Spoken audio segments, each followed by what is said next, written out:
Hello everyone and welcome back to another video from Wake&Tech. In this video, I'm going to show you how to change your location on Zara. So let's get started right away. First of all, open up your web browser and then in the address bar type in zara.com and press enter. You will now be taken into the official Zara website. If you haven't logged into your account already, click on the login button at the top right corner and proceed forward with your credentials. Once you are logged in and taken into the homepage, if you wish to change your location, click on the user ID at the top right corner, which will take you into your purchases page. Now, if you scroll down, you will see various different languages at the bottom right corner, which will also redirect you into the selected location website. However, if you wish to change your location on your account, then click on Profile and then click on Addresses. You will then see your current address that you have added onto your account. Click on the three dots at the right side and then click on Edit.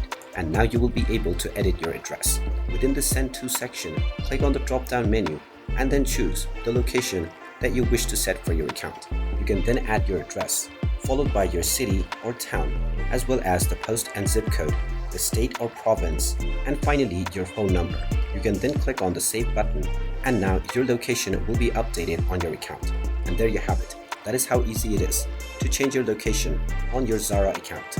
If you find this video helpful, make sure you hit that like button and subscribe to our channel if you haven't done so already. Also ring that notification bell to never miss another update from us. Thank you for watching and I will see you again in the next video.